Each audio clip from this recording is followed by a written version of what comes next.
벙커원교회 교회 여러분, 밤새 안녕하셨나요? 12월 22일 목요일 새벽 보리떡 시작하겠습니다.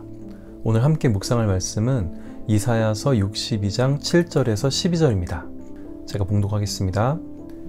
주님께서 예루살렘을 세우실 때까지 쉬시지 못하게 해야 한다. 또 예루살렘이 세상에서 칭송을 받게 하시기까지 주님께서 쉬시지 못하게 해야 한다. 주님께서 그의 오른손 곧 그의 능력 있는 팔을 들어 맹세하셨다. 내가 다시는 내 곡식을 내 원수들의 식량으로 내주지 않겠다. 다시는 내가 수고하여 얻은 포도주를 이방 사람들이 마시도록 내주지 않겠다. 곡식을 거둔 사람이 곡식을 빼앗기지 않고 자기가 거둔 것을 먹고 주님을 찬송할 것이다. 거둔 사람이 자기가 거둔 것을 내 성소 뜰에서 마실 것이다. 나아가거라. 성 바깥으로 나아가거라. 백성이 돌아올 길을 만들어라. 큰 길을 닫고 돌들을 없애어라.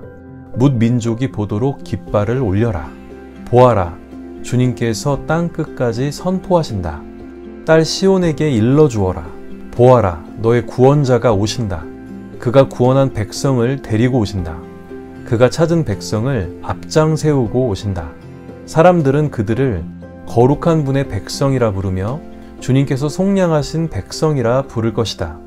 사람들은 너 예루살렘을 하나님께서 사랑한 도성이라 부르며 하나님께서 버리지 않은 도성이라고 부를 것이다. 아멘.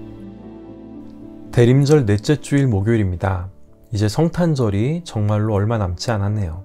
오늘은 이사야서를 통해 주님의 다시 오심을 기다리는 우리가 구체적으로 행해야 하는 일이 무엇인지에 대해 생각해 보려고 합니다.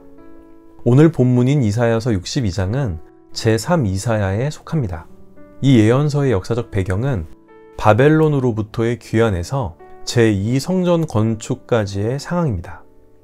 이스라엘 민족의 재건 기간이라고 할 수 있겠네요. 이 시기에 이스라엘 공동체는 많은 문제와 과제에 직면해 있었습니다. 본토에 남아있던 사람들과 70년 만에 포로에서 귀환한 사람들 사이의 갈등은 불보듯 뻔한 문제였고, 황무지가 된 예루살렘 성전의 재건 또한 그들이 해결해야 하는 과제였습니다. 이러한 상황에서 예언자는 아직 회복되지 않은 예루살렘이 구원을 받을 때까지 하나님께 쉬지 않고 간구하겠다는 의지를 드러냅니다. 그리고 하나님이 곧 예루살렘에게 새로운 이름을 주실 것이라고 예언합니다. 지금까지는 사람들이 예루살렘을 버림받은 여인이라고 불렀지만 앞으로는 하나님께서 좋아하시는 여인이라고 부를 것이라고 말입니다. 이어서 예언자는 예루살렘의 파수꾼들에게도 주님께서 예루살렘을 세우실 때까지 쉼없이 주님의 이름을 불러서 주님께서 쉬시지 못하게 하라고 독려합니다. 그리고 예언자는 하나님의 맹세를 선포합니다. 그 맹세는 시온이 더 이상 수확한 곡식을 원수들에게 빼앗기지 않도록 하겠다는 것입니다. 이제 하나님이 다스리는 정의로운 세상이 곧 올 것만 같습니다. 하지만 예언자는 예루살렘의 백성들에게도 구체적인 행동을 요구합니다. 10절을 보겠습니다. 나아가거라. 성 바깥으로 나아가거라. 백성이 돌아올 길을 만들어라. 큰 길을 닫고 돌들을 없애어라. 뭇 민족이 보도록 깃발을 올려라. 여기에서 중요한 것은 안락한 성 안에 있지 말고 성 바깥으로 나아가 바벨론에서 포로 생활을 마치고 귀환하는 백성을 맞이하라는 것입니다. 그들은 상처 입고 지친 사람들입니다.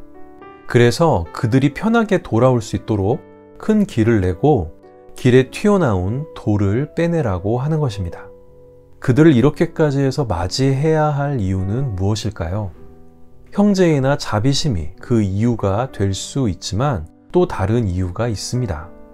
그것은 하나님께서 우리가 닦은 그 길을 따라 그가 구원한 백성을 앞장 세우고 오실 것이기 때문입니다. 그리고 그렇게 될 때 비로소 12절의 사람들은 그들을 거룩한 분의 백성이라 부르며 주님께서 속량하신 백성이라 부를 것이다. 사람들은 너 예루살렘을 하나님께서 사랑한 도성이라 부르며 하나님께서 버리지 않은 도성이라 부를 것이라고 하는 예언이 성취될 것이기 때문입니다. 계시록의 예언과 같이 주님은 분명히 다시 오실 것입니다. 그리고 이사야서의 말씀과 같이 우리가 성 밖으로 나아가 포로된 자들을 위해 닦은 그 길을 따라 올 것입니다. 그리고 먼저 오시지 않고 포로된 자들을 앞장 세우고 그 뒤를 따라 오실 것입니다.